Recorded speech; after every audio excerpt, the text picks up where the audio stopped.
Nostalgia. The treasured moments of your past. At the root of what fuels nostalgia is pop culture. And we know that black culture is pop culture. And that's why we created Blackstalgia. And everybody want to be black until it's time to be a... Whoa, you gotta calm down, brother. My bad. But what Kelby said is true. Just like today, pop culture is heavily influenced by black culture. This is where the Blackstalgia podcast steps in. We'll discuss throwback movies, prominent black figures, and key nostalgic moments in black culture. The Blackstalgia podcast can be found on all your favorite podcast apps. Now pause the podcast you're currently listening to and go subscribe. Because we got that sauce. And if you don't got that sauce, you lost, bro.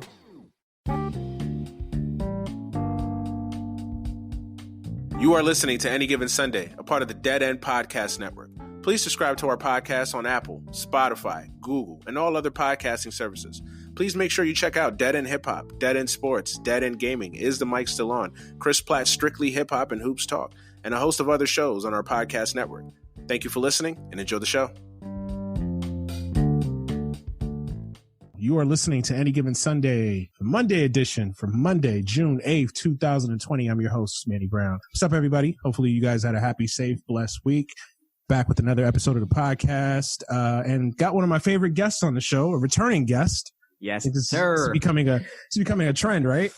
Yes, absolutely. I love it. It is. Josh Rodriguez, host of the Dime NBA podcast with Josh Rodriguez, of course, and producer extraordinaire over at the I'm going to get it this time. You got it, man. You got it. Come on. The undefeated.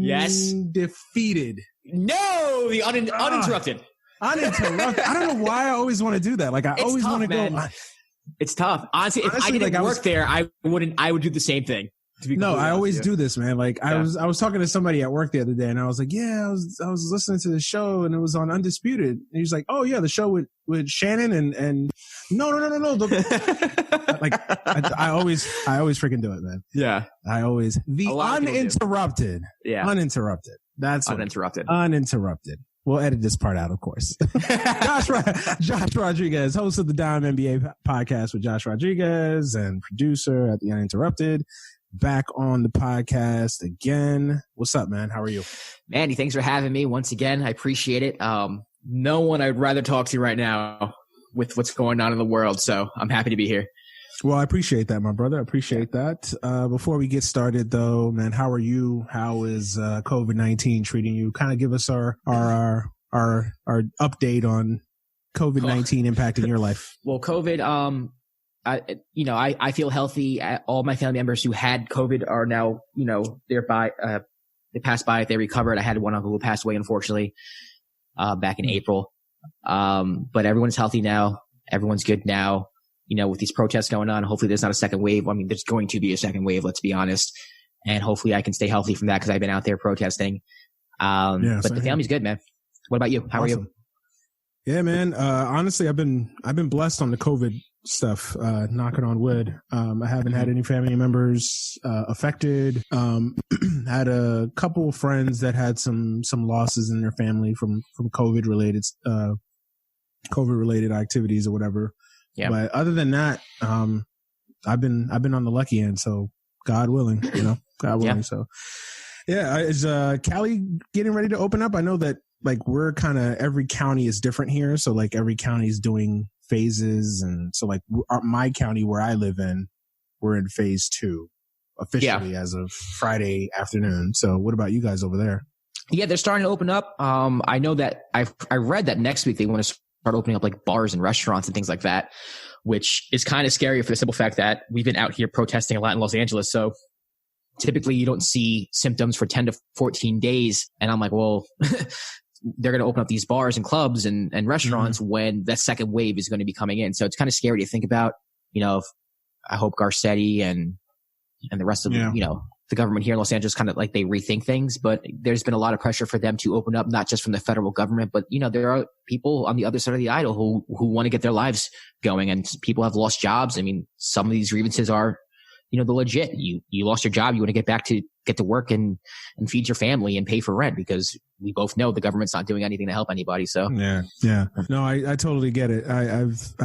I do sympathize with some of the protesters. I mean, they the initial protesters as far as protesting the lockdown and stuff like that. I mean, I get it. It's, unemployment's at 40 million and people are, seemingly closing up their businesses by the day. It's terrible. It's a terrible. So I do think that we are at the point now where we do have to, kind of get the economy going. But the trouble is, how expeditiously you try to get things going, at the risk of not getting caught up in a situation where the numbers spike. And I think the change has been these protests, because I think the police brutality protests, not the right wing nuts that stormed not the haircut protests, not those guys. No, don't give them credit. I do think the tide has turned as far as, because I mean, you're seeing thousands of people out in these streets in every city in the world protesting. It's kind of hard it's kind of hard to then say like, oh yeah, you can't go to Denny's to get a freaking right. You can't say that. It's like, you can't really, but right. Like I tell people, because I've had these discussions with folks at work, and it's just like, everything is, you got to take the context within everything, obviously. And just because people are protesting does not mean that COVID is over, or that, we shouldn't still be focusing on doing what's right. But that being said, I mean, it's hard for me to be critical of any government right now, because this is just unprecedented. I mean, I don't envy these politicians. In this sense, I don't envy these politicians, because I mean, it's hard. I mean, if you're Eric Garcetti, or if you're, Jay Inslee here in Washington, or, Mayor Victoria Woodard, or Jenny Durkin in Seattle, like whoever, right? I don't envy you, because it's tough. I mean, there is no template for us to work on. There's no precedent where, hey, we can do this like we did back in blah, blah, blah. Like there isn't. Right. So I think we're all just kind of winging it right now. Yeah, I agree. And, I just hope that our governments, whether it's federally and locally, they're listening to the experts, the CDC and WHO. Those are important. Like if you're not listening to them, who are you listening to? You can't go by gut reactions. There's no instincts when it comes to this. This is something that you have to go by data. And I just hope that our government officials are doing that. Well, I hope so, man. I hope so. But yeah, let's get into it, man. I know we didn't get a chance to do our show last week. Disappointed about that, but so definitely kind of want to get your thoughts. The folks that listen to the podcast obviously heard me and my thoughts last week. Woo! So I'll just a little bit, right? Drop. If I had the funk flex bomb, I'd drop it right now. Jeez, no. And that was totally off the cuff. There was no script. It's like, it was just literally just turn the mic on and go. But no, man, let me get your thoughts on everything. I know me and you've talked offline. We've texted back and forth. So but just everybody who's listening to get your thoughts on George Floyd, everything that's gone on in our country now for the last 2 weeks. Yeah, man, what's running through your mind with everything? What's running through my mind right now specifically is that I am really happy with how many people have come around to the Black Lives Matter movement and are public about it. I remember back when it first started, a lot of people were quiet about it. There was a lot of all lives matters talk. And I'll be the first one to admit, like, I could understand someone's gut reaction from the very, very, very, very first time you hear Black Lives Matter. I can understand that, wait, no, all lives matter. But I do think it takes like one analogy or two analogies for someone to be like, oh, okay, I know what you're saying now, and moving on. For the past 5, whatever years it's been since Black Lives Matter has formed, we've been using these analogies to try to educate people and try to tell them that, we're not excluding everybody else. We just literally mean that Black lives are in trouble right now. They're systemically oppressed, XYZ. And I think a lot of people are coming around, and I'm specifically talking white people, are coming around to actually openly admitting it now. And whether they didn't want to admit it before because they felt pressure within their families or their circle of friends, is kind of irrelevant now, because I do think they are making this step that needs to be made, because the sad part about this country is like, we can't get a lot of shit done without white people. We just can't. Like, it is what it is. Yeah. Like, we are built, this country was founded on white supremacy, period. Most of this population is white. It is what it is. Without a large contingent of white people on our side, nothing's going to change, especially not within the legislative branch or anything like that. So it's nice to see. It's nice to see the support. I'm very happy about it. I'm very happy that less people are kind of misconstruing the message of Black Lives Matter. It's not as hot of of a saying as it used to be. It makes me feel like when I started protesting like 4 or 5 years ago that like I did it for something. Like I kind of accomplished something with the people I was protesting with. Like it feels good, and it makes these protests now seem even more valid because now I feel like I can even change the future, and maybe 3, 4, 5 years from now, from today, you know, there will be some legislation passed, and we're starting to see that already, you know, in Minneapolis and other states. So, it's a really good feeling when you take part of the political process and you feel like you, not single-handedly, but you were a part of a movement that helped change your country for the better. And that's, I'm very proud right now. And that's how I'm feeling. Don't get me wrong. There's a long way to go. There is an opposition. There is a lot of people in this country who still do not get the message. At this point, I think if you don't get the message, you just don't want to get the message. Like I said, we've been giving analogies for the past 4 or 5 years that Black Lives Matter is not exclusive. It's a very inclusive thing. And if you're treating it like it's exclusive, that's on you. That's because you want to see it as exclusive. There's no other reason. There just isn't at this point. And, you know, those people, they're going to have voices in this country. They're going to be able to vote in November. And I just hope that, you know, and I'm saying this as someone who is a progressive and someone who I am not a fan of Biden, but I think I've reached a point where it's like, I'm going to vote for Biden just the simple fact that like this man in the White House and this Republican brand, like we can't have them. We just cannot have them in power anymore. And I'm on the team as like, just bite the bullet. And then the day that Biden gets into office, then we just push hard for what we want, because we're more likely to get it from the Democratic branch than we are going to get from the Republican side of the aisle, as you see today with them dressing like I don't know what that was. We'll get to it. Save your energy. We'll get to it. Yeah. But yeah, that was just like my stream of consciousness right there. I didn't plan any of that. It's just what I was thinking. So I hope that makes sense. It makes total sense. I'm pretty much with you on that. I second that. I'm glad that we're doing this, and it's been a week's time, because when we tried to do this show last week, folks, it was just I think it was a lot of passion. A lot of passion, a lot of depression too. Like it was just really some down in the dumps type shit. So I'm glad that we at least got some bearings for ourselves this week. Yeah. No, I mean, I'm with you, man. I mean, I think that everything that you said is pretty much what I feel and how I'm thinking. I'm still a little cynical about the folks that are coming around, just because, I'm always someone that's a little cynical. I mean, you know that about me. In what way? You think it's just more virtue signaling than it is actually wanting change? Well, not so much regular folks like you and I say more towards corporate America. Just like I feel like people are kind of jumping on a wave, and it's you're jumping on popular opinion as opposed to kind of it being a fringe thing like it was just even a few years ago. Right. So I do think that now it's CYA by corporate America now to just be like, oh yeah, we support Black Lives Matter, and oh yeah, without the Black community, we'd be nowhere. Like, whatever. Like, like Jamie Dimon put out a picture of kneeling, in front of a vault, of course. That's the other thing about these folks, right? Like they're so tone deaf.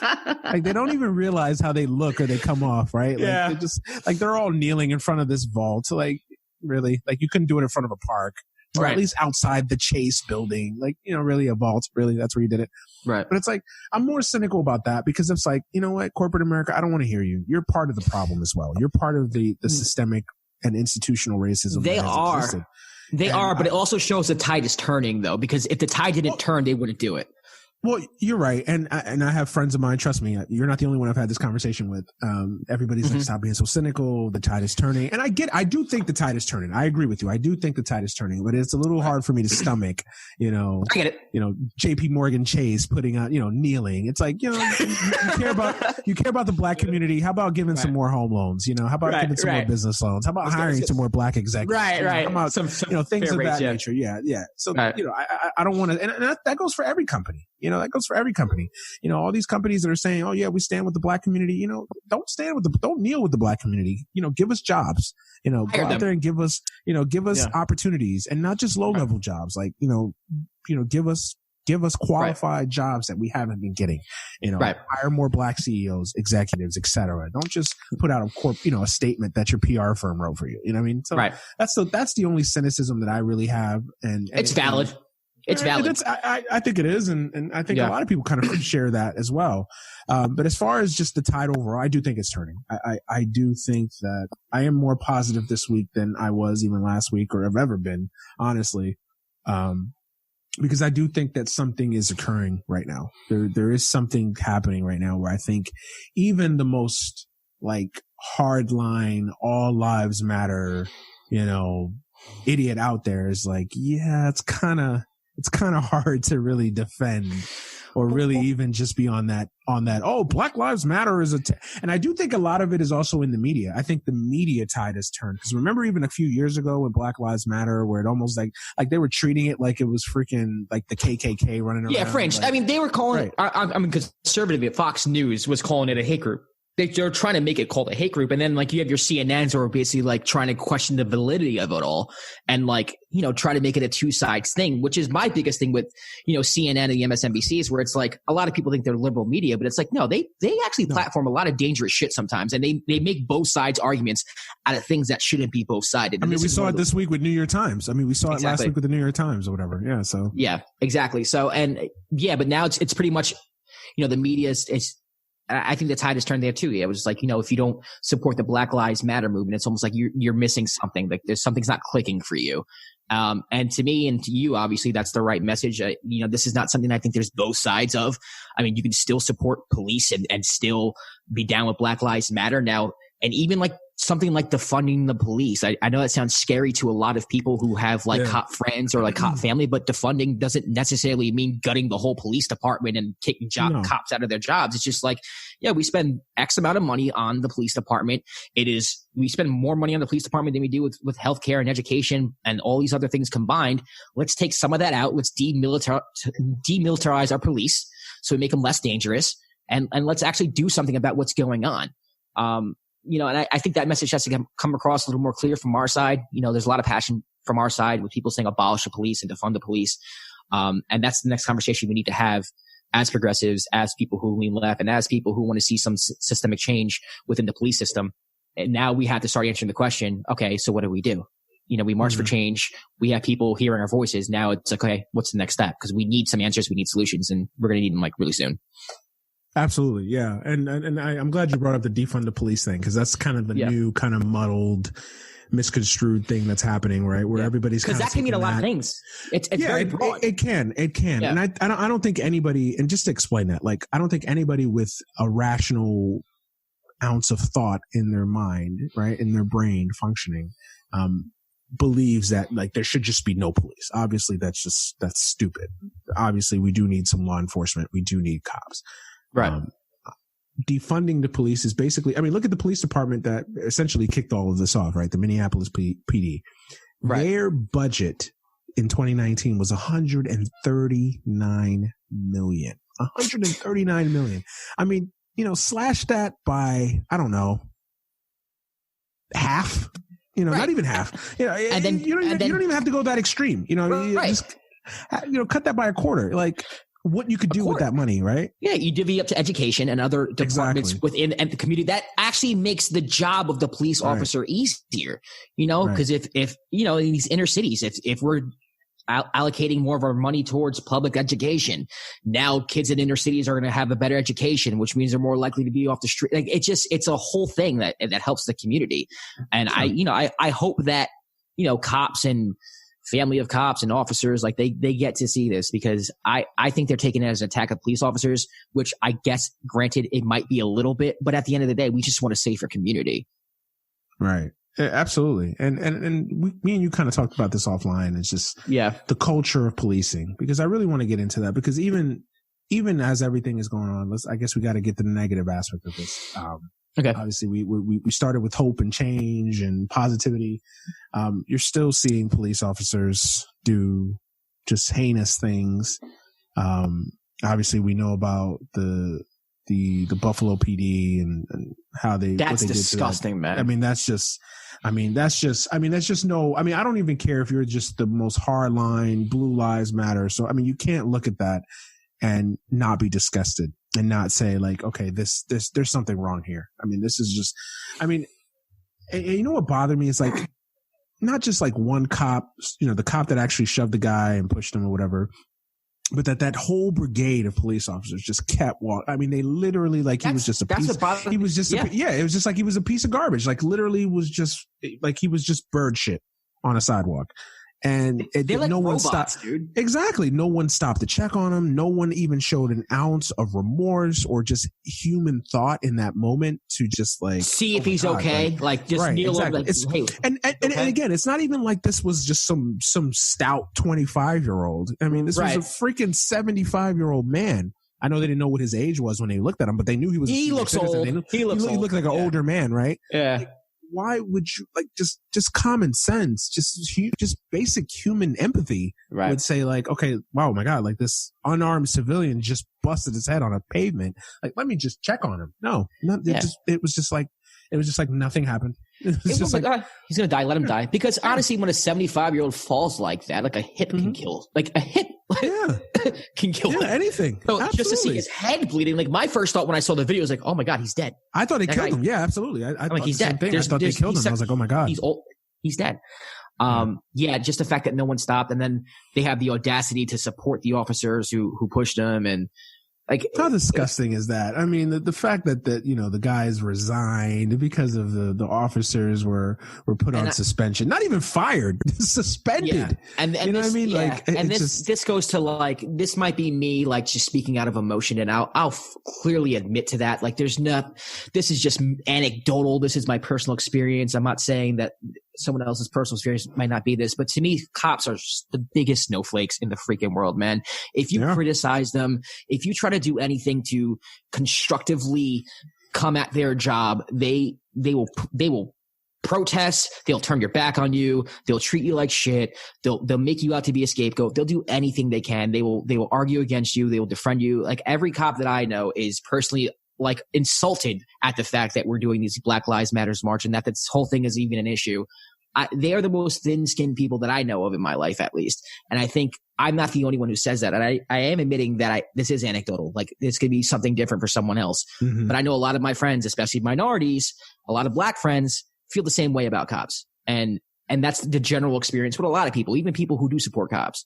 They are very thin-skinned. They are very sensitive. They are snowflakes, dude. And I think they're pretty much showing their true colors throughout these whole protests.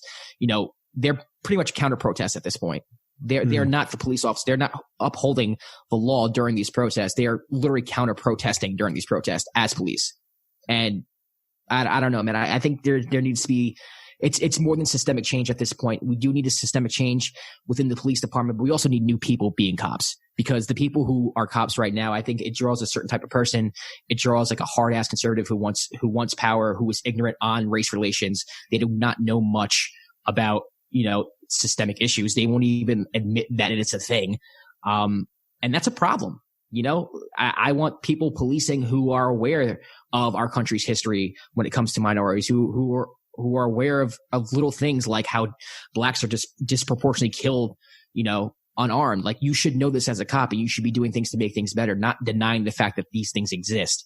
And I feel like most of the police departments across the country are like that. And I know you have your black cops, you have your Spanish cops across the country. And I do believe there are good cops across the country, but for the large part, from my experience anecdotally, a lot of cops are these conservative cops who do not believe that these problems exist. And if we, systemically change whatever we want to do, like defund the police and allocate dollars somewhere else, if we still have these cops in uniform, I don't really think a lot's going to change.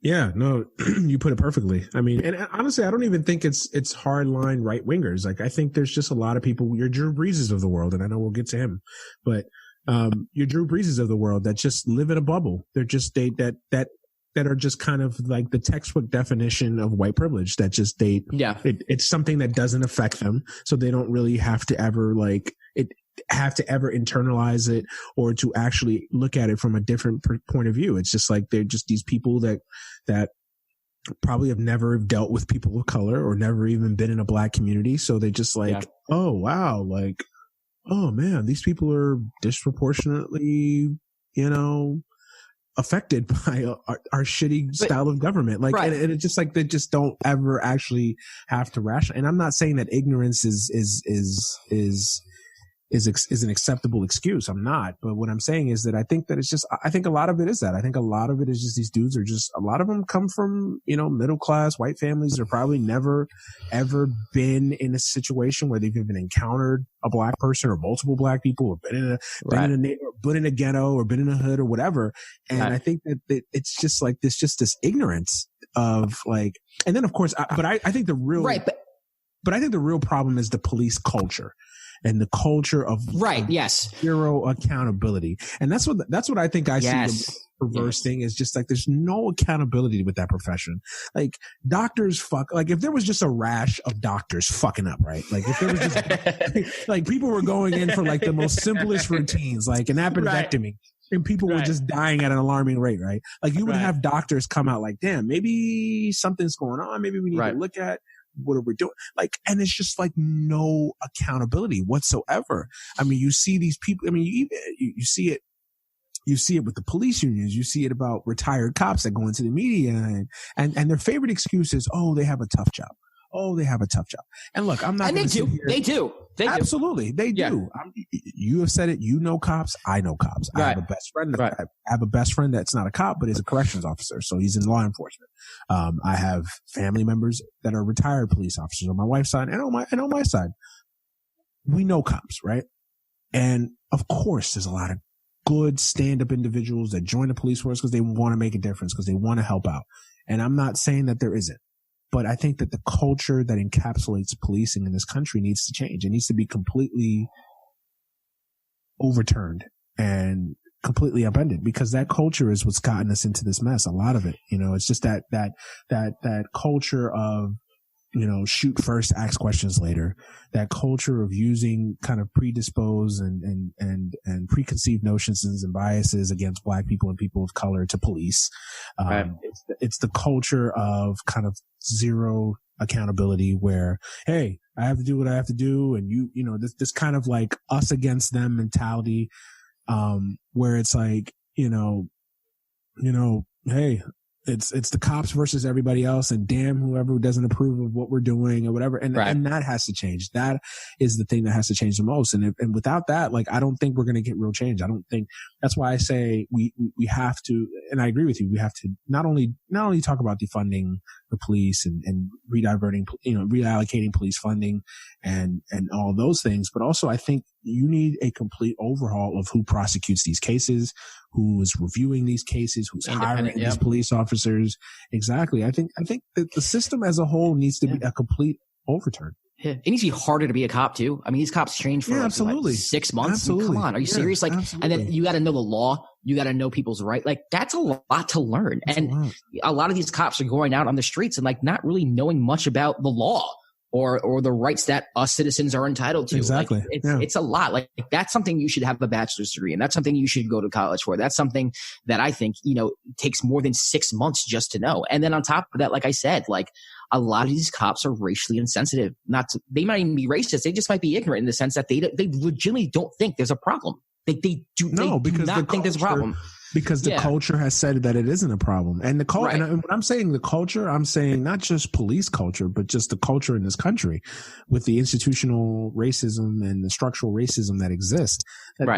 It's just been like, oh, I didn't know that was racist. Like, oh, I didn't know that, like, stopping and frisking people. Right. But I'm not trying to make excuses. Like, that's not what I'm doing. No, I get it. I'm just highlighting like that a lot of these dudes, they just like, I'm sure if you had a conversation with them and obviously one of your best friends, I don't know, his ex-best friend now at this point. I haven't talked to him since. But no, like, I mean, you would know more than I do. Like, you have a conversation with this guy, like, it's like they're oblivious. It's like they don't even, it's like they can't even. Yeah, it's oblivious, but it's like they can't even rationalize, like.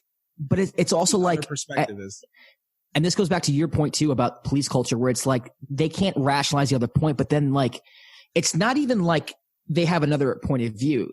They have another point of view and they have a whole community that treats them like they are heroes and that they are like, above everybody else. I mean, I remember one time just having a conversation with this friend. This is like years ago when he first became a cop, and he was like, he said something like, I think, it should be an automatic death sentence to anyone who kills a police officer.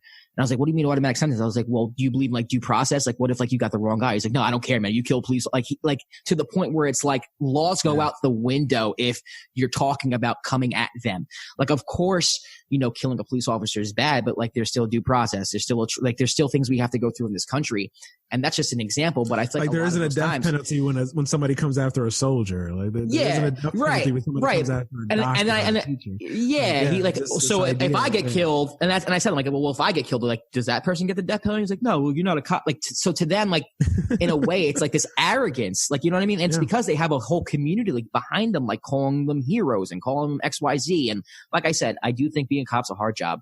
I do think that cops are in position to become heroes. I do think a lot of cops are heroes. And I think there are, a lot of good work has been done, in the name of police. And I think they should be, commended for that. But just because you put on the uniform doesn't make you a hero in my eyes, at least. You know, I'm still going to look at you like you are a fellow brother of mine, and you're going to have to earn my respect. Like, I'm sorry. Like, just because you put on the uniform doesn't make you better than anybody else. And I feel like a lot of police culture is the fact that once you put on that uniform, you literally feel like you're above a lot of people, and a lot of people take it like that. And I think the biggest thing about it too, because I've had this conversation with a lot of folks, throughout time, and it's a lot like in the military. Obviously, I'm a veteran, so I can speak to this a little bit, but I think that policing, being a cop, being in the military, these are not just jobs. These are lifestyles. Like these are lifestyles. Like, you are a soldier, you are a cop.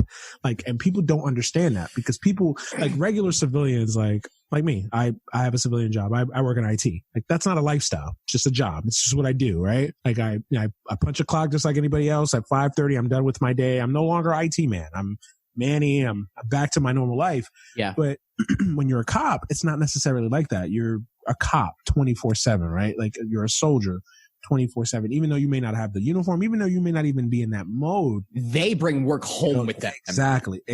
Yeah. So I think that's the biggest thing. And honestly, that's the biggest transitional thing that, like, just being in the army, being a soldier, like when you get back into the civilian world, just kind of being in a normal space where your job isn't your lifestyle. It's essentially like a job. It's, and I think that's the biggest thing with these police officers is understanding like how they're wired. It's a lifestyle, man. They're trained and they're wired to be this way.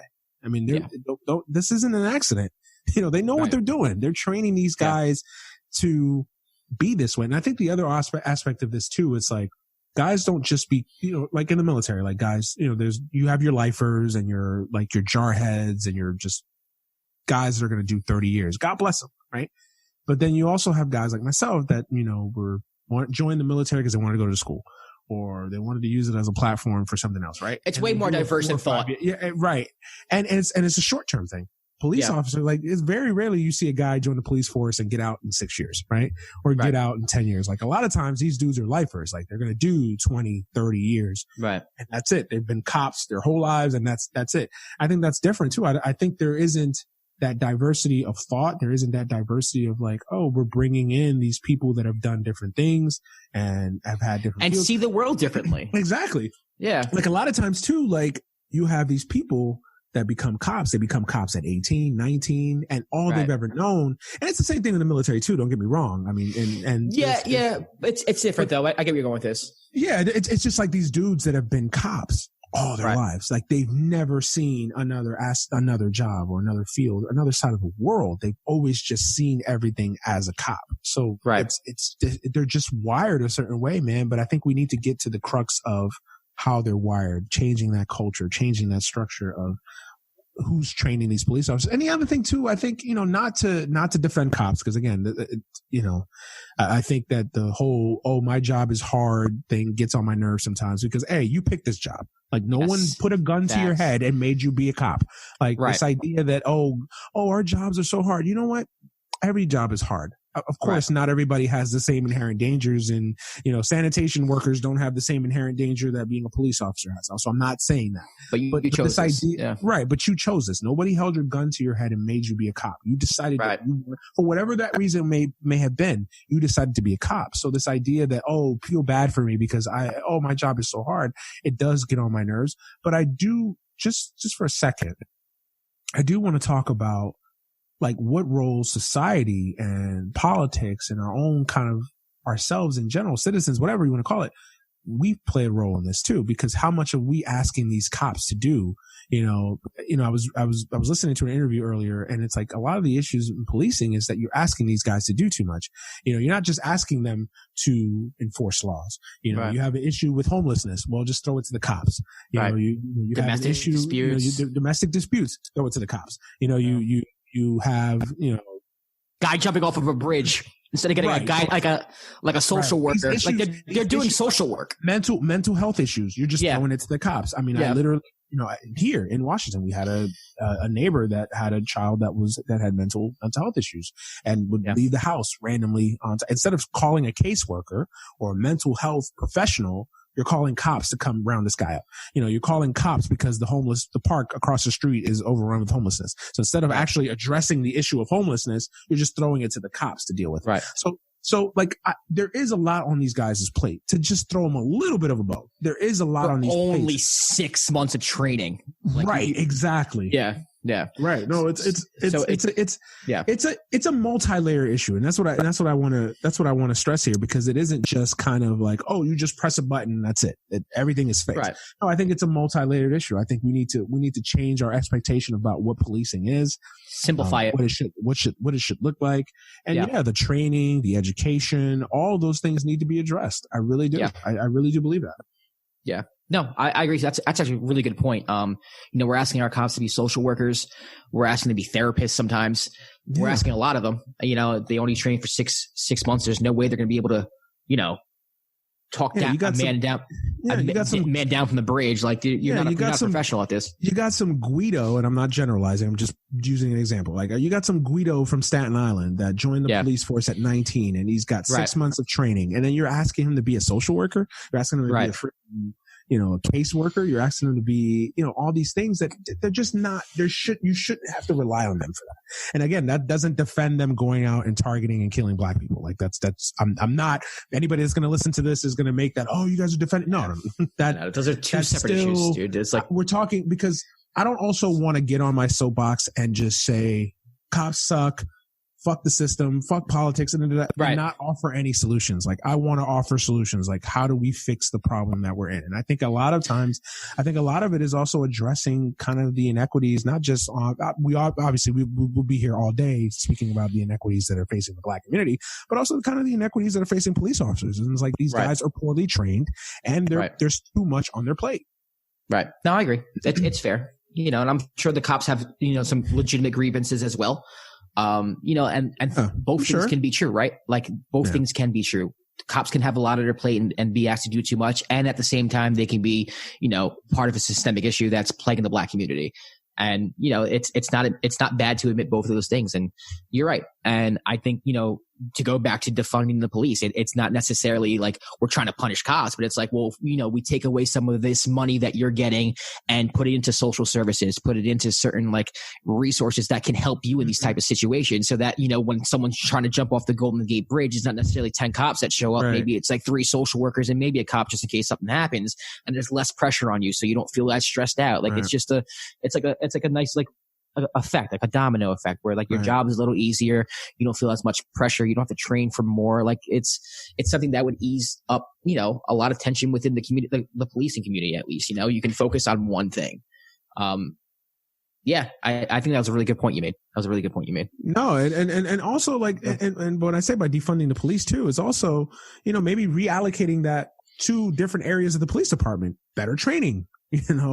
Instead of taking that funding that you're getting, I mean, this billions of dollars that you're throwing at police weapons, maybe not having your police departments look like freaking small armies for small nations, and having them look more, non-militaristic, like the community. Yeah, exactly. Yeah, have them blend in a little bit. I think that's also a route that we can go. Look, there is no easy answer. There is no easy solution, but I think that there are solutions nonetheless. And I think that I think there's a lot of solutions. Yeah. And a lot of realistic, like body cams, like how easy it for just require body cams for every police officer, make sure that they have them on at all times. Like just little things like that. I think we can make progress today. Like legislation can be written up today about requiring body cams for all police officers. And to that point, I really do believe that changing who holds these police officers accountable is also a big thing. You got to take it out of the local communities. You got to take it out of honestly, I'm also taking it out of the state level. Like, I think all police shootings should be investigated by the DOJ. Every single one of them. I see what you're saying now, but like just knowing what the current DOJ looks like in this country, like who's in the DOJ. I know. You're like, okay. You get where I'm going with this? A DOJ that's not ran by William Barr. Yes, I totally understand that. So like William Barr is not gonna, he's not gonna.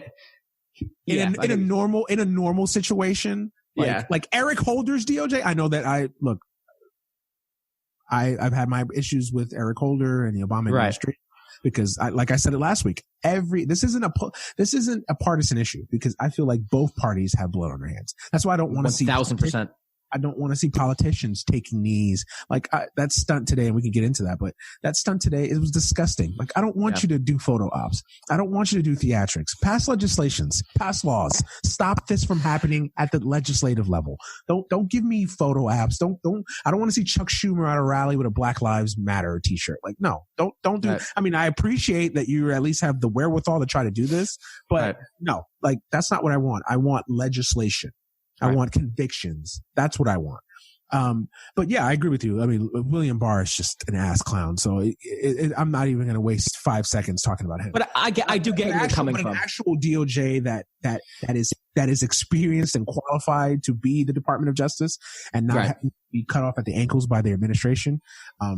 Yes, I think that I think all police shootings should be federally examined. Absolutely. Okay. I think that's not going to fix everything, but I think that's a start from a legislative perspective.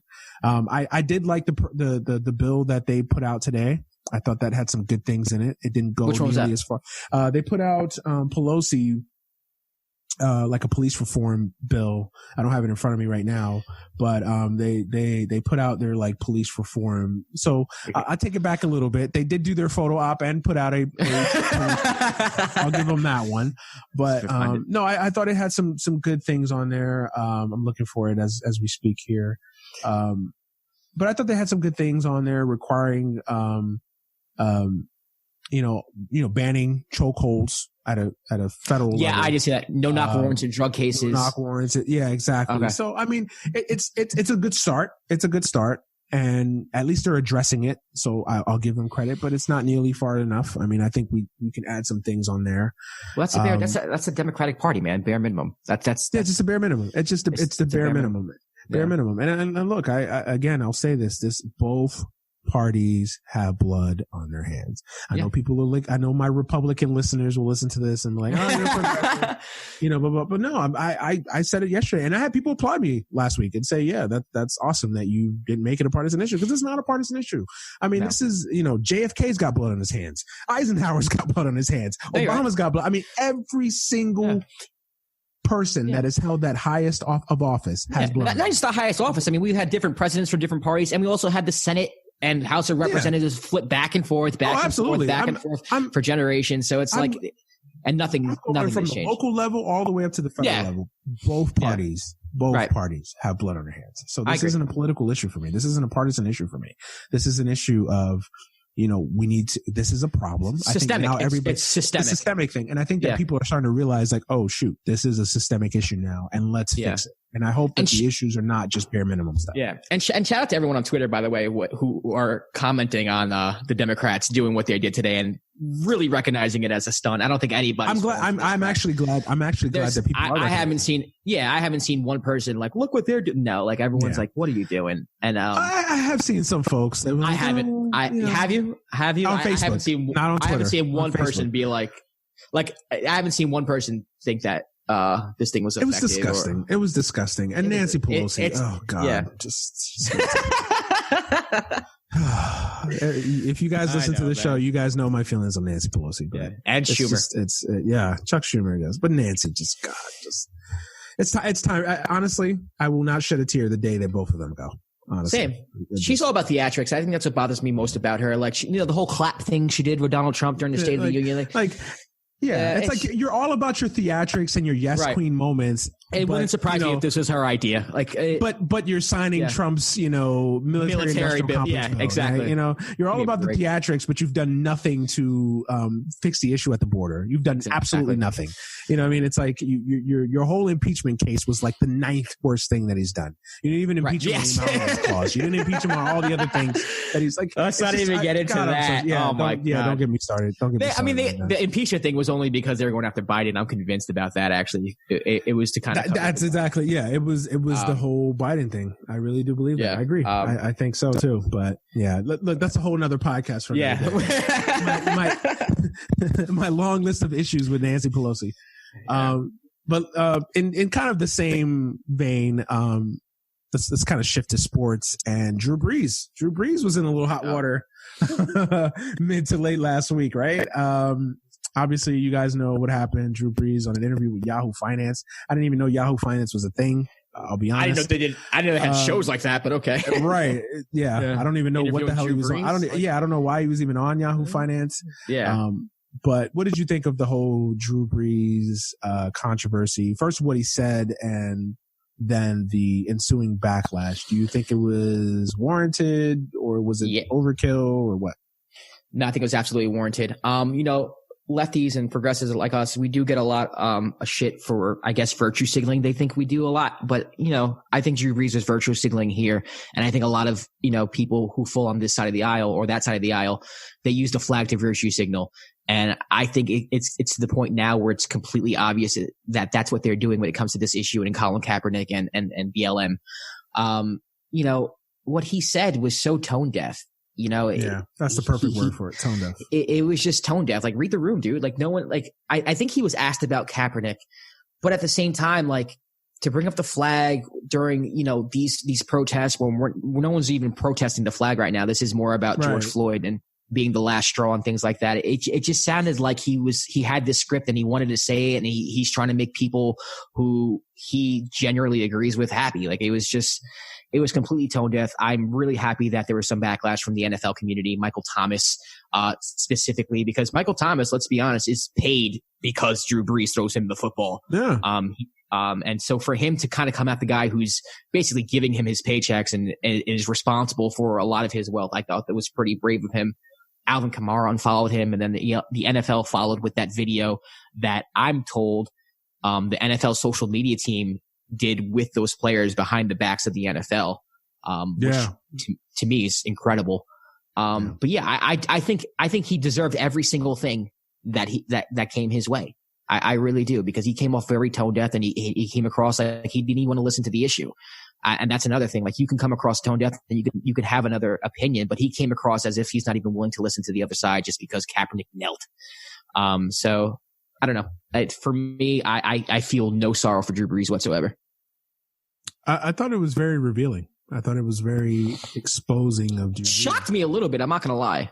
Yeah, and look, this is an issue that there is a split, because I've gotten in deep conversation with people that I respect on Twitter that thought that it was overkill. I know Charles Barkley said it on that special Inside of the NBA that they did on Thursday night. He thought it was overkill, and there was a split in that panel. Shaq and Chuck were kind of on the side of it wasn't a big deal. Shaq doesn't surprise me. But I mean, I was surprised. And Kenny Smith, surprisingly, he went in on Drew Brees, and I'm not just using them as a template. I'm just kind of just highlighting them. But there is a split, because I do think there was a lot of people that kind of felt like, okay, to go ahead and call Drew Brees a racist is a little much. Well, that's a lot. That's a lot. That's a lot. I will say this. Do I think that Drew Brees is a racist? No, I don't think that. I don't know that. I don't know what Drew Brees, I mean, for all we know, Drew Brees goes home and just cloaks himself in KKK garb for all the fuck we know. Like, I don't know. But just from what we know, from what we see, I don't think Drew Brees is a racist, but I think he's just your prototypical standard issue middle class to upper middle class white dude. I know he's not. I know he's rich and he makes millions, but the standard white privileged guy who is in a bubble, grew up in a bubble, and is he in a bubble anymore, man? I mean, you are playing a sport that's predominantly African American. Now he's not in a bubble, but I think he comes off as one of those dudes that are just kind of in a bubble that have never like that just are so tone deaf and are so removed from like what's really going on that they don't even have an ability to look at it from like real world perspectives.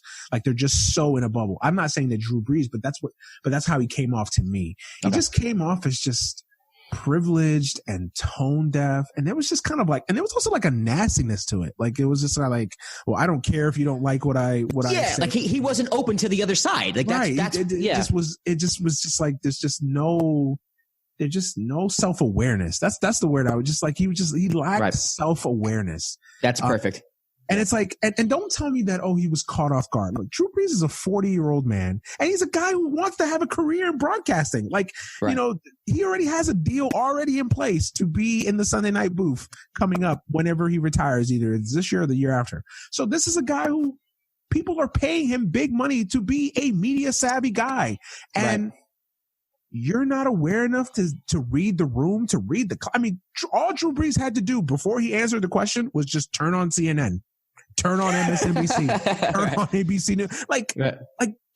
Just how tone deaf and just unself-aware is just mind-boggling to me that a man of his stature, of his age and his aspirations to be, I know there's been a lot of talk of him, possibly being in politics one day. I didn't hear that. Hope not. Yeah, no, there's people that are, they're thinking he's got political aspirations in his future. But like for you to just be so unaware of the room and the culture and the temperature, it's just so mind-boggling to me. And I was hard on him on Twitter. I went in on him like everybody else did because he just what pisses me off is that people have used that deflection tactic for so long. The flag. No matter how many times people have said it was never about the flag. It's not working anymore though, dude. It's just, you can't do it anymore. And I think, and that is the proudest thing about last week. That was the proudest moment that even people that were like staunch flag people, they just told Drew Brees to shut the fuck up. Because it just wasn't about that. And people now know that that's not like, you can't turn on the news and then give me, Kaepernick is disrespecting the flag like that. That's just not going to fly anymore. And to the folks that are still in that position, it's a deflection tactic. And we know it's a deflection tactic. And the worst thing for your position is that now everybody else sees that it's a deflection tactic because you're deflecting from the real issue. You're bringing up, the flag. To cover for the fact that black men are getting slaughtered on these streets. Right. And a lot of people have come around to our side. I know I have a few friends back home who pretty much were, they did feel like Kaepernick was disrespecting the flag. But I do think, to hit on the main point that we've been talking about, the tide has been turning. After a while, I think, raising awareness about what BLM is about, you hear the message over and over. And if you're a logical person, if you really are open to hearing the other side, you can't help it but realize, okay, this is not about the flag. And I think, if polling existed about this maybe 4 or 5 years ago, I think the results would be completely different than it is now. Oh yeah, absolutely. Just go back to 2015, 2016, and just this issue. It was a non-starter for some folks. Yeah. The thing that really pissed me off about Drew Brees is the whole, let me tell you what I see when I look at the flag and my grandparents. Virtue signaling. He's virtue signaling. Yeah, he's virtue signaling. But not even so much the virtue signaling as is like people like him. And I'll say this: white people act like they're the most patriotic, like they love America more than anybody else. Like no one can love America like the blonde-haired white person, right? And it's like, no, there was a lot of black grandparents that fought in those same wars that Drew Brees' granddaddies fought in too. And they didn't come home to a parade. They didn't come home to bouquets and applause. They came home to whites only bathrooms and whites only water fountains and getting coffee thrown at them. I'll give you a personal story. My uncle, who just passed away a couple months ago, 30-year vet in the United States Army, did 2 tours in Vietnam. Literally while he's risking his life in Vietnam, he comes home to North Carolina, can't get a cup of coffee. Can't even wear his uniform out in public. Like all of these things, all these short. Yeah, they wouldn't let him his uniform. Yeah, like if you were a black soldier, it wasn't so much in the Vietnam War, right?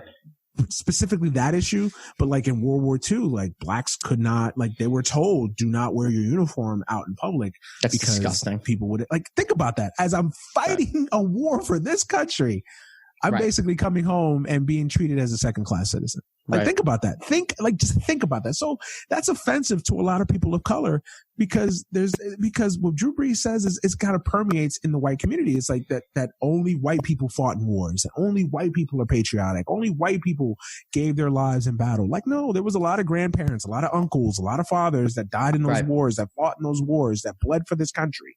You know, going back to even the first, the Revolutionary War, slaves were conned into fighting in the American Revolutionary War. They were promised their freedom, right? And then what happens? As soon as the ink dried on the freaking it's not funny, but Independence, no, you're right. They were thrown back into bondage. So don't give me that. My granddaddies died in battle and blah blah blah blah. It's like we don't want to hear it.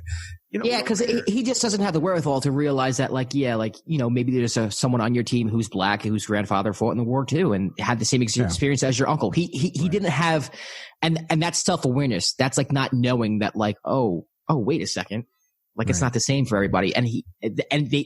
And that's my problem with a lot of people on the other side, where it's like they don't take that next step. Where it's like if it doesn't affect them personally, they're not able to take that next step and see the broader picture of everything. And that comes from privilege. That comes from a lot of different things. Ignorance. But I don't think you chalk it up to racism. But no, I don't think you chalk it up to. And look, I'm not saying that he isn't.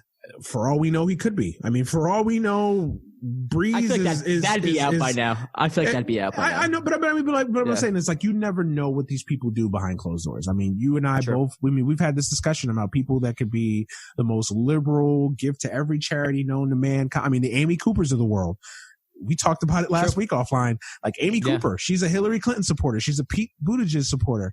Right. She's given to, I'm sure she, well off. Voted for Obama twice. Yeah, exactly. And I'm sure that if you met her, she'd be the nicest white woman you've ever met in your life. She'd tell you about all the causes she's given to. She voted for Obama twice. She'd tell you she'd vote for Obama a third time. All of these things. And then as soon as she ran up against a person of color, a black man in this case, that she felt like is a threat, or how dare you question me, she weaponized her whiteness like it was no tomorrow. She just did. So that's what I'm talking about here. Is like, we don't know if Drew Brees is a racist. I'm not going to sit there and tell you that he is or that he isn't. I don't know that. Just from what I've seen, just from his public life, I don't think he is. But if he's not, but what he is he's ignorant. Yes. He's ignorant and he lacks self-awareness.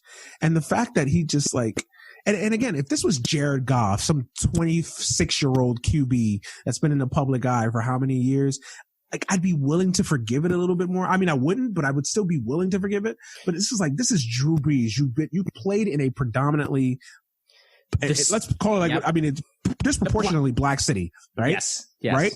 In New Orleans. Yep. A city you saw the ravage that Hurricane Katrina brought. You saw what Hurricane Katrina, you saw what ineptitude at the highest level of our political system is with New Orleans, right? You saw that. And then for you to still have these views and for you to still have this, like, again, tone deafness and lack of self-awareness, it's just unforgivable to me. It's just, it's unforgivable to me. It really is. I can't. He tried making up for it though. He saw what he. Oh yeah. He's back. I mean, he's backpedaling. So, oh my God. I mean, Drew. I think I tweeted. I don't think I tweeted it, but I was like, is Drew Brees still apologizing? Yeah. Pretty soon he's gonna make a video with Killer Mike. I swear he's gonna have a verse on Run the Jewels' album. Like, I don't see Killer Mike letting that happen. Oh my God. I mean, I think someone got in it. Someone got in his ear. Someone like. Oh, they did. Oh, absolutely. Yeah. Oh, he saw his locker room. I mean, when Ed Reed is calling you a sucker, like, yeah. And then you fucked up. Like, you're one of the best following him. Michael Thomas is like, come on, Thomas, like, you got to come back and lead that huddle. LeBron. Yeah, I forgot how great LeBron came at him. LeBron. I mean, when you got LeBron coming at you, like, that's heavy. That's heavy. Well, it's also because of the Laura Ingraham thing, where Laura basically like saluted, Drew Brees for speaking his mind, and she told LeBron to shut up and dribble. She's the worst. She's human. What did we have? Like, we had a top. Me and you off air. We had like a top 5 worst conservatives. Was she on there? Ben Shapiro. No, I don't think she was on there. Ben Shapiro. Candace Owens was on there. Candace Owens. Oh God. Charlie Kirk. I think Charlie Kirk. Who did you say was number one? Who did you say was number one in your top? I think I might have said Candace Owens for now. Right? No, I don't think you said Candace Owens. I don't remember. I don't think you said Candace Owens. There. Tommy Lauren's up there. Tommy Lawrence. Tucker Carlson's up there. Sean Hannity. Laura Ingraham. I mean, it's a who? Ann Coulter. You brought up Ann Coulter. That's I did bring up Ann Coulter. See, at least Ann admits that she's racist. At least she does not. She admits it. Yeah. She will come out and she'll say, "I just don't like." She'll say it. I respect that. Whereas these other people are just they virtue signal. I'm with you, man. I'm with you. Just, you know what? If you were a racist, just own it. Just own it. Like, I would have more respect for you. I would have more respect for you if you just came out and said, "Hey, I'm a racist. I don't like people of color. I am a nationalist. I am Aryan.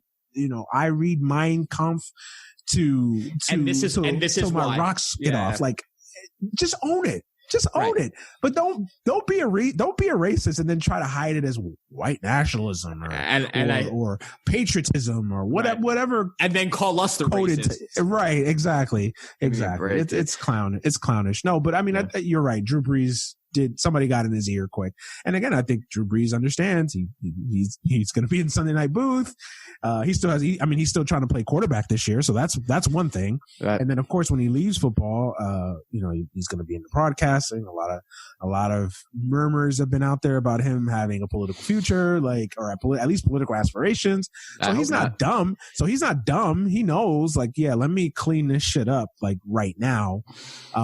But I think this did some damage to him. I really do. I don't think let me just put it this way. I think that Saints fans will support him because they're not stupid either. They want to win a championship, and he is the face of their franchise, and he's been the face of their franchise.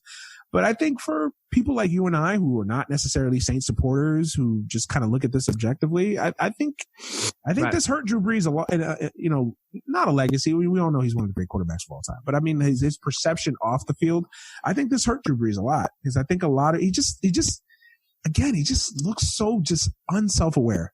And it was just mind-boggling how just bad he looked in that interview. I just can't believe he just did it and just had no ability to read the room, read the moment, and just kind of even if it's like you're itching to say something about the flag and about patriotism, that week when you literally are having protests right outside the White House, it's like at some point you kind of maybe not the week to get on my soapbox about patriotism. So I agree. Anything else on the Drew Brees stuff? Or no, I think we covered it. Were you surprised were you surprised on the reaction though? Were you surprised that so many people dragged him? Yeah, I was, because he's Drew Brees. I mean, he's almost royalty. He's not at the level of Brady or Manning, but at the same time, he's highly respected. You don't hear a lot of bad things about him, if anything. He is someone, the city of New Orleans has been through a lot, and he's widely credited for single-handedly saving that franchise. Mm-hmm. And I want to say, I actually think it's more than Brady and Manning, because I think if Brady comes out, I don't think it shocks people. Obviously everybody knows. Well, because he like a MAGA hat. And Manning's Peyton's known to be a Republican. It's known that he's a conservative. He has a relationship with Papa John. His Republican ties aren't shocking to me if he came out. I think with Drew Brees, although Drew Brees famously took that picture in the box with Trump and his family and all that, whatever, be that as it may. I think people were hurt by Drew Brees because I think they felt he was an ally. He was somebody that's given a lot of money, done a lot of things in that community for Katrina relief, for New Orleans in general. So I think people kind of felt like they were stabbed in the back with Drew Brees. Yeah. It's like, damn, like, no, I agree. Like, didn't you see what we went through with Katrina? Like, right. You helped us recover. Right. And in helping us recover, you should know our plight. And it's almost like it's heartbreaking to see someone so tone deaf about your plight when they've witnessed it firsthand. So it's shocking. And that was really the moment for me where I felt like the tide was changing just universally on this whole issue, Black Lives Matter, when I saw so many people attack Drew Brees for his comments. Like, that's where I was like, damn, this is different. Like, this is different than a couple of years ago. Like, cause like, I think he could have gotten away with it a couple of years ago. I think he 1,000%. And I think he probably felt that. He probably felt that. No, he did say something similar like that a few years ago. And that's probably why he felt like he could again, because he did say something similar back in the day and he thought it'd fly again. He just wasn't reading the room. That's really what it is. No. Just complete lack of self-awareness. I keep going to that phrase, but it's true. I mean, just lacking self-awareness and just being completely tone deaf and ignorant. I mean, that just shows classic ignorance and privilege. It's like, I can't, what are you guys screaming about? What are you guys crying about? What's your kneeling about? Like, I can't, like, it's like you can't even see it. It's like, but yeah. So moving on to some more positive, I guess we'll see if it's positive news or not, but the NBA is back officially. Woo-woo. Officially. What are your thoughts on the plan to resume the season, the 22 teams in Orlando, Disney World Resort, all the details that we know so far? I know that there hasn't been any official press conference yet. I'm sure that's coming this week sometime. But just kind of your thoughts. Are you a fan? Are you in favor of the resumption plan? I like it. I don't think any plan would have been perfect. But I do like what they have going forward. There are a few teams in the West that could sneak into the playoffs and you let them play it out 8-game regular season. I think that's pretty cool. You got one team in the East, the Washington Wizards, who are the only team that's in striking distance for 8th.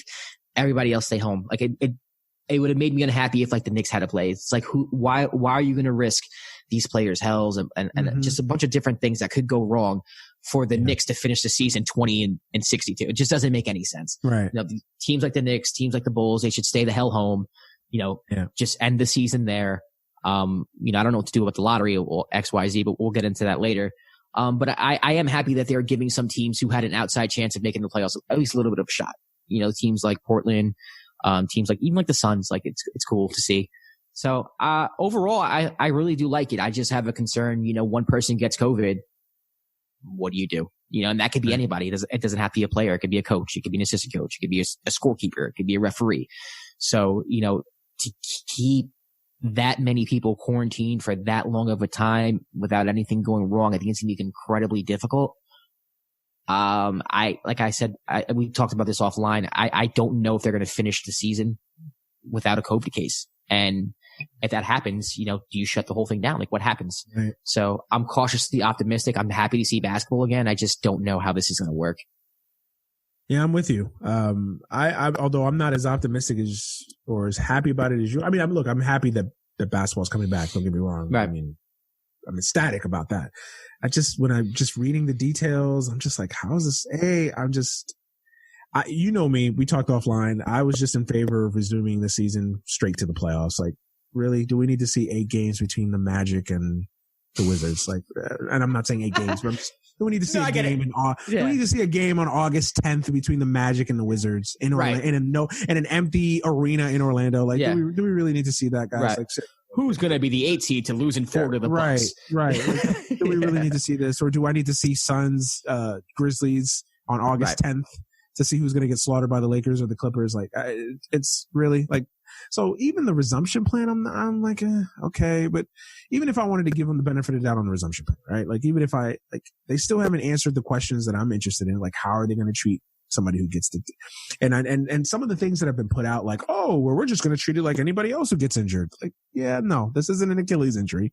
This isn't somebody sprained an ankle. Like, no, this is like if you sprain your ankle, I don't sprain my ankle. Right. Exactly. So I haven't liked tonally what's been coming out. And I know it's been kind of just anecdotally and rumors coming out. Nothing's officially been put out by the league. It's kind of been more guesstimation, honestly. But I think they need to address that. Like, what are they going to do?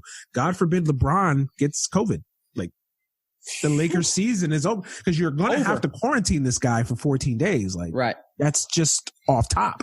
Like, and 14 days in the midst of a playoff series, like that's your season. And of course, that's not just LeBron. And I've had this debate with people on Twitter, like, okay, but just rewind back to March when this whole thing popped off. Rudy Gobert got it, and you literally had to shut down the league because you didn't know who he came in contact with, who on the team, who the officials. I mean, let's just say LeBron gets it. You don't know who on the team he's come in contact with. You would assume everybody, right? The guys have been practicing, guys have been training, etc. You got to quarantine the entire Laker team. So how does that look? How is that going to play out? That's still a question that has not been answered. And I think the league has kind of gotten away with that because everybody in the initial excitement is so excited coming back that I don't think they've really addressed that part. Like, what are they going to do if they get and even not necessarily a player? Okay, let's just say the team is unscathed. Anybody, the coaching staff, the staff at the hotel. Like, these people are still going to be leaving the compound and resuming their daily lives in Orlando. And Orlando is a city that has had spikes in the coronavirus since they've been reopened. So it's not like they're in, Siberia where there's no people. Like, they're in Orlando. They're in Disney World. Disney World is going to reopen in July. Like, how are you going to be able to mitigate this? Like, I just, that question has not been answered. And it bothers me because I got to know more of these details before I'm all in, because again, we don't know what happens what if Giannis gets it? What if Kawhi gets it? Like, honestly, if anybody gets it, anybody. And that's why if I put money on it. Yeah. The 12th man on the Bucks, right? Like, what if he gets it? Your whole team is compromised now. And the team they played that day is compromised. Like, the referees are compromised. And the coaching staffs and the scorekeepers and the referee, like this. And then you don't know when he got it. So then, and that's why if I were to put money on it, I don't think they even finished the season. I think they attempt to do it, and I think it's bound to happen. But that's a huge hit though, man, because it's like now let's they're going to try. You resume the season, you get to September 10th, right? And then, oh shit, Kawhi tested positive. We got to shut the season down. I mean, like, almost restarting is almost worse than not resuming, because it's like now you've gotten everybody excited. You've gotten all these people to Orlando, and now you're going to have to shut down again. I don't know, man. It's a test case, man. That's really what it is for other sports as well. Because I firmly believe that the NFL is going to do whatever. I know. Yeah. I mean, look, if you would have asked me this question last week, I think you asked me this question last week. I think that I was with you. I was like, I don't think the NFL is going to be unscathed on this. Now, obviously, seeing that the NBA is going to resume. Hopefully, the NFL's going to. Hopefully, baseball. They're using it as a test case. Hopefully, baseball gets their act together. They are so far apart in negotiations. Let's be honest. Don't get me there. Okay, just saying. We've had a good, productive, positive show. Do not trigger me there, because trust me, we'll be here all night on the baseball part. No, but let's say Major League Baseball figures out their situation. I mean, you got all these sports that are all actively trying to come back. So I do see the NFL is going to. I think with no fans. I will say that there will be no fans, but man, I don't. And even even if they come away unscathed on the COVID part, being in Orlando for 4 months, they haven't even decided how they're going to delineate between home field advantage and teams that don't have the home field advantage. I know they're saying anything about an extra timeout, all these other things. It just seems wonky, man. And it's like solitary confinement with basketball. Right. It's just wonky and it's weird. And I know that every sport is going to have this element to it because of the situation. So I'm not ignoring that. That being said, I don't know, man. And here's the one thing I will say though, right? Oh, and before I get into that, like starting July 3rd, really? Really? I mean, we still got to wait another 2 months. I get it. These guys have been off for 4 months. But I mean, these are not you and me. I mean, these are world-class athletes. Does anybody think that LeBron's not been working out this entire time? The Clippers have been set Peloton bikes to their homes, man. Right. Like they're look, I get it. Fine. They're not in basketball shape. I get it. But these are world-class athletes. 2 weeks. Let's go. By June 30th. Like, let's go. Come on. But in a way, these games. It's kind of a blessing in disguise because, like, with all the protests going on, like, I'm sure there's going to be a spike in a lot of cities. Yeah, man. That's true. That's true. That's a good point. So I mean, I can't even imagine if they started in like July 31st. That's a long way. That's a long way. It gives the league time to answer your question first of all, the thing they haven't answered yet, and it also gives them time to like come up with a plan if something happens. This is tricky. This is unprecedented. Nothing has ever happened like this before. So there's a lot of kinks to work out. And I think the reason why they did choose that late of a time is because of that. It's like, all right, well, we know we have a lot of things to work out, and that's what we're going to end up doing for these next 2 months. And just in case there is a second wave in June or early July, we can push it back or we can cancel it in general. Yeah, you're right. I mean, it's more nitpicking than anything else, but it's still, man, July 31st. And the other thing here's the other thing too, my point that I was going to make, none of this 4 days off in between games 1 and game 2. Like, let's go. Like, let's go. All right. I don't need to. And also, like, I don't know if this has been put out or not, but 5 games in the first round, please. Like, let's go. Forever, like for the rest of time. Yes, please, forever. Like, I don't need to see a 7. I don't need to see a 7-game series between Orlando and Milwaukee. I don't. I'm sorry, I don't. I would take best of 3 if you want to be completely honest with you. 5 is enough. Honestly, best of 3 for this particular year. Let's go. Come on, let's get it going. Like, wrap it up. And I think it would be more excitement in the first round too. Like, oh shit. Like, the Bucks lost. The Bucks lost game 1. Okay. Yeah. Then now there's a little pressure. Okay. Let's spice it. Let's go. I don't like. Please, Adam Silver. If you're on your drunken bed right now listening to this podcast. If you're listening to this, please don't let the NBA first round take 3 weeks. I mean, it's ridiculous. In fact, best of 5 max. Best of 5. Let's go. And again, none of this 3 nights in between games 1 and game 2. Let's go every other night. These dudes have been off for 4 months. Let's go. And that's there's no travel days. There's no travel days. That's the other thing. Excuse. You can't use that as you know what they'll use TV. They'll use TV. Oh God, you're right. You're right. Hey, they're trying to recoup that. I think I read somewhere. I think I read in the Sports Journal where if they play out the season as they plan on playing, if they had canceled the season, they would have lost $700 billion. I think, but I think resuming the season and picking it up from where it is and finishing it up in Orlando, I think they regain like 400. They only lose $400 billion. I'll tell you what, the ratings, they could probably charge a lot more for advertising. Because the ratings are going to be through the freaking roof, at least in the beginning. That's what I was just going to say. Initially, I think it will be. I think all of us. I mean, here I am dogging Bucks and Magic, and look, I'll be there August 2nd, glued to the TV, watching any kind of competition. Sorry, NASCAR, and sorry UFC, but watching any like real competition. No, I mean. Look, I'm excited that the game is back. I'm excited that we're going to get some sports going finally, but I have a lot of questions. And again, I know we were half joking, but I'm serious, man. Like, no, like best of 7s throughout. No, like 5 games in the first round and then 7-game series throughout. Like, let's go. And then none of this. You could get me to Lakers Clippers, the happier I'll be. Yeah, exactly. Let's cut all this superficial stuff. Like, let's go. Come on. I agree. That's what I want to see. So.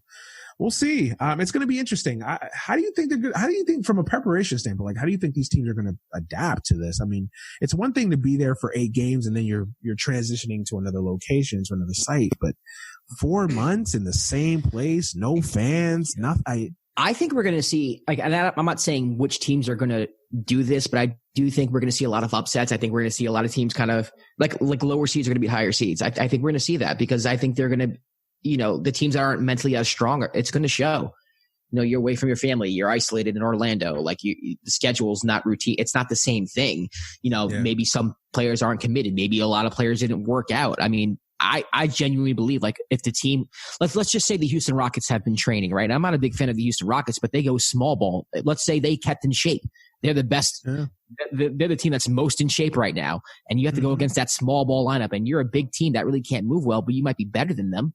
right? Like maybe like the Clippers, you might be better than the Rockets, but you're not in shape. Your team didn't train correctly. Now here comes a well in shape Houston Rockets team. They can upset the Los Angeles Clippers. I'm not saying that's what's going to happen, but I can see these playoffs being more of a wild card than anything, because we don't know who's prepared. I mean, especially as fans, we have no idea who's been doing what. I don't know what Luka Doncic has been doing with his time off. I can only assume he's been working out. I don't know what LeBron's been doing. I can only assume he's been working out. Giannis, same thing. I can only assume he's been working out. I don't know. So right. I think that's the most interesting thing. It's like, we don't know who's in shape. We don't know what they've been doing to stay in shape. We don't know anything, really. These playoffs are going to be one big wild card. I'm actually looking forward to it because I think it's going to make it a little more exciting.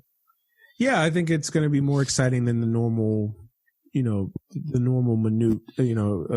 of the NBA playoffs that it can be at times, especially in kind of the early rounds, where it's just kind of predetermined. Like, okay, let's just get me to Warriors Rockets in years past, right? I think it's going to be different this year. Are you in the camp that whoever wins this year's got an asterisk behind them? No, I'm not. I think this championship is a unique championship. I think it's a different championship, but I think you can argue it's a harder championship. I think you could make that case. You stop playing basketball for months. You got to stay in shape. You got to come back. You got to regain chemistry. Maybe things that were clicking before aren't clicking anymore. It's a different type of championship. I'm not saying it's worth more, but I definitely don't think it's worth less. Yeah, I don't like to give teams asterisks and stuff. I think if you win a championship, you win it. You can't control the situations that you would put in. Right. I mean, unless you're in a situation where like every team you play, their star player gets injured, then it's like, okay. Right. But if all things are equal, I don't like giving asterisks. I mean, you can't control, like, it's like, let's say the Lakers. I'm a Laker fan, obviously, so I'm biased in saying this. Like, so if the Lakers win, of course, as a Laker fan, I'm not going to say it's an asterisk behind it, but of course you're going to have like millions of Lakers haters saying that it's an asterisk. Well, especially because LeBron's on the team, they're going to say that. Yeah. Right. And they're going to say, oh, well, the league wanted this to happen and blah, blah, blah. Please. Whatever. Right. You could already see it now, right? That being said, I mean, look, the Lakers can't control. I mean, it's not like LeBron concocted COVID to get here. It just happened, Right. So it's not like this like scheme from LeBron and Nike that they just concocted this to happen. So I'm with you. It worked perfectly. Yeah. Right? Yeah. Well, they did have dealings in China, Josh, by the way. Oh, that's right. Oh my God. You're connecting dots. I see what you're doing here. You know what I did there? No. Please cut that out. That's the last thing I need is for someone to run with that. Some idiot on Twitter. NBA Twitter is a jungle and a cesspool of just. That's why I have a whole segment dedicated to it. That's So no, I don't. I'm with you. I don't think there's an asterisk attached to it. Last question on this though. If everything we know is up and up and everything is pretty fairly equal, who do you think this benefits? Honestly, can you honestly even predict this in a normal sense? Like, can you predict these playoffs in a normal sense, like you would, let's say, if the season had played out the way it normally would have? Like, who do you think this benefits actually? That's a great question. I don't really know. I think it benefits the Clippers, a team that I think is very well organized. I think they're tightly run. I think Doc Rivers has them on a tight ship. Also, you got to figure Western Conference Finals is going to be Lakers Clippers. Staples Center, that's 7 home games for the Lakers if that goes 7. I don't care what anybody says. I mean, that this city is run by Laker fans. Yeah. Now you get the Lakers in a neutral gym. I mean, I would do that trade-off if I'm a Clipper fan. I don't have any home games, but you know what? I'll take a neutral gym against going into the Staples Center every night and acting like you're on the road for 7 games. And then I think it benefits teams, like I said, like the Rockets. I don't know what they're doing to stay in shape. I produce Austin Rivers podcast. From what I hear, they're not doing much, which isn't good. But like teams like that, the Mavericks, maybe that can come out of nowhere, if they were, if they were staying in shape and, if they were, on top of things, you can come in and surprise a few teams that might have not been in shape or are not doing the correct things, or like, like a Utah Jazz team that, have been broken up kind of because of Donovan Mitchell and Rudy Gobert's relationship. Who knows what they're going to be when they come back, Mm-hmm. So I definitely think it benefits teams like that, teams that are like lower seeds and are capable and have the talent of pulling up upsets, and specifically Clippers because of that home court advantage thing I just said. Yeah, if there ever was a year where a team that came out of nowhere could sneak in and do some damage, it would be this year, right? I mean, obviously that's the story is written right there, right? Can you imagine like Kyrie and KD came back for the Nets or something like that? I'm not saying it's going to happen, but like, yeah, it's already been put in kibosh to, right? Wild, man. Yeah, no, I mean, that'd be a perfect team, right? I do like your Rockets pick, though. That'd be like the team that, like, all these years, the Rockets have just like ran into this wall. They would have to come back in shape. And then, all of a sudden, the year that basically COVID tears through the world, the Rockets and James Harden. And James Harden figures out how to play in the postseason with no pressure, with no fans. Exactly, perfect. Right? No pressure, no fans. And, maybe Kawhi's a little rusty, maybe LeBron's a little rusty, and you're just not getting – You're not getting the same performance out of everybody else. Who knows? Speaking of LeBron, I am interested to see how the older players react to this time off. It's a long gap. That's true. I do think it'll benefit some. I do think that you're not going to get.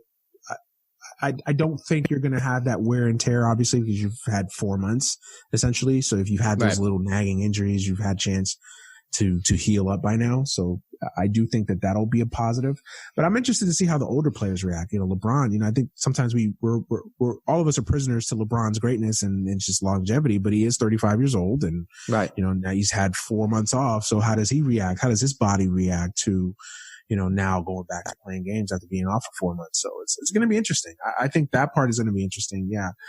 Who knows, man? Who knows? Everything is up in the air right now. Yeah, I've been looking forward to it. I just hope that they're able to start and finish. And right now, that's the thing. Yeah, that's the biggest.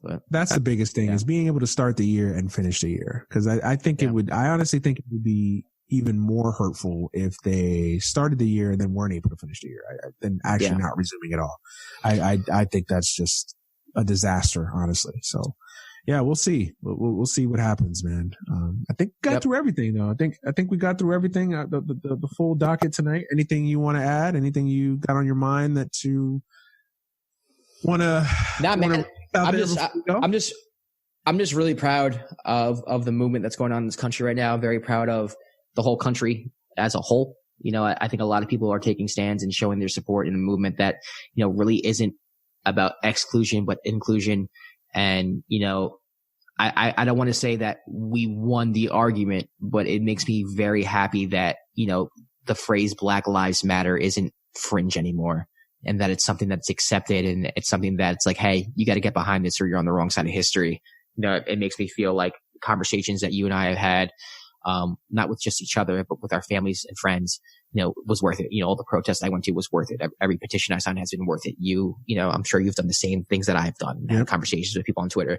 It's all been worth it. I feel like we have a small victory. Obviously there's a lot more work to be done. But it's a great start to know that, a lot of, a lot of our white friends and non-black friends too. I mean, I'm Puerto Rican. So, a lot of my family, half of my family didn't understand the message either, and a lot of them do now. And that makes me happy, the more allies, the better. And the more people who can come together for this cause, the better. And I'm just really proud, of where we're at right now as far as the movement. Just hopefully, we don't take the foot off the gas and we come to a solution that works for everybody. And by everybody, I do mean police officers and people who support the police as well. I don't want them to be excluded in, a safer America or a better America. Like this is for them as well. And I hope that, they can realize that. Amen, man. Well said. Can't add anything to it. Yeah. I don't want to consider this a victory just because it allows for complacency. I'm not saying small one. Come on. Small one. No, I don't want to take my foot off the gas, man. Okay. I think this is, I got you. And look, I'm not one to throw hyperbole out there like that, especially like terms like war, but I mean, this is a war, man. And, this is a fight for civil rights and human rights. So I don't want to take the foot off the gas. I don't even want to, get complacent and think that we've achieved. Look, we've made progress in just a week and a half, 10 days. We've made progress from where we were, but it's still a lot to be done. I agree.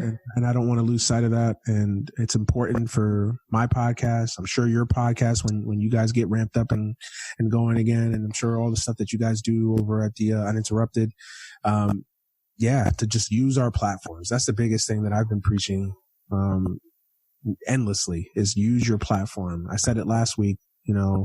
Everybody has a platform. If you're on social media, you have a platform, whether you have 1,000 followers, whether you have 1 million followers, whether you have 10 people, whether you just have your grandparents following you. Like, you have a platform. Use it.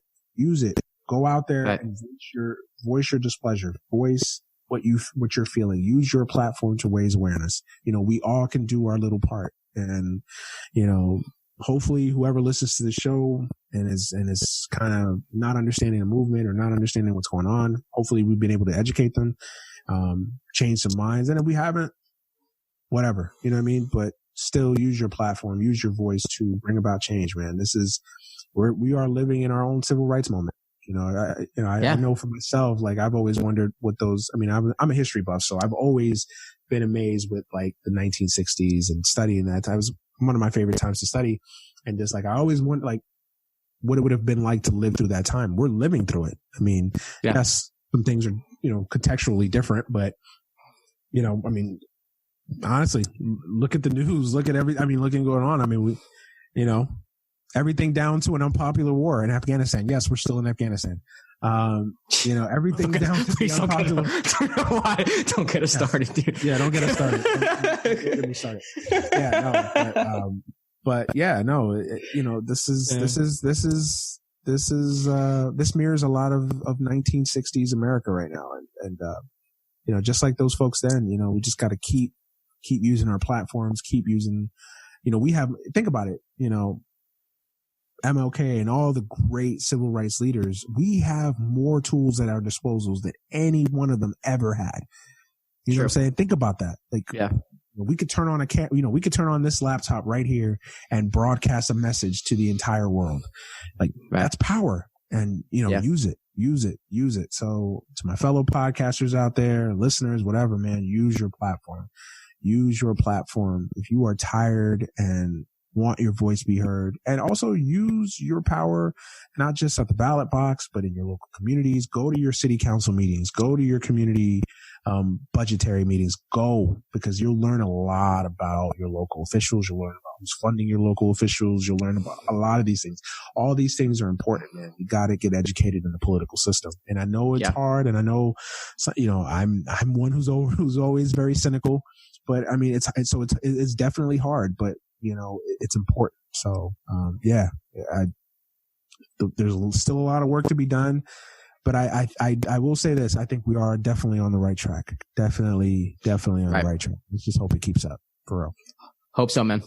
Yeah, man. Yeah. With that, we are officially done, man. Josh, use this time to plug your podcast, everything that you got going on. I'm assuming now you're getting ramped up to get some NBA episodes out there. Yes. Podcasts and everything that you got going on, man. So my podcast is an NBA podcast. It's called The Dime with Josh Rodriguez. Just type in The Dime with Josh Rodriguez on Apple Podcasts, Spotify, wherever you listen to your podcast. I'll be back probably in a week or so. I kind of want, this movement to take a breath.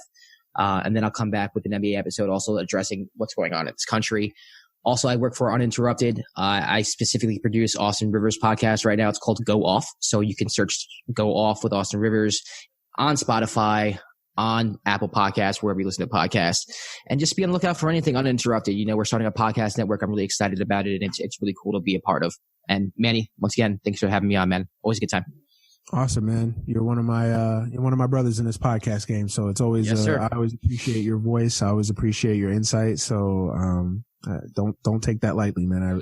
I only work with people that I respect and I love, and you're one of those individuals. So thank you for having the same political views as I do and allowing me an opportunity to vent this works both ways, man. Yeah, no doubt, man. Thank you for being on the show as always. We'll definitely do this again, no doubt. And then everybody that's listening, thank you for listening. Thank you for supporting. You guys know where to find us on Twitter at AGS Pod, Instagram, AGS Podcast, Facebook, Any Given Sunday. Follow me on Twitter at DManuel Brown, Instagram, DManuel Brown, Facebook, DManuel Brown, Snapchat, MannyBro15. I'm out there. So follow me. And thank you guys for listening, for subscribing, for checking in on the podcast. Josh will attest to this. Without you guys, the listeners, there is no podcast. So thank you for the support. Facts. even through a pandemic, through racial and social upheaval, guys have been supporting and listening to the podcast. And I really feel like we're living in history, man. And podcasts like this, Josh's, etc., all the podcasts, all the content creators, this is our time to shine, man. For real. I tweeted that out, I think in March when all this started to happen. Like, it's our time to shine, yo. So let's do it, fellas and ladies. Let's do it. Let's shine. So with that being said, I'll stop blabbering. Thank you for listening. Thank you for supporting the podcast. We'll be back next week with another episode of the podcast. For Josh Rodriguez, I'm Manny Brown. We're out of here. Peace.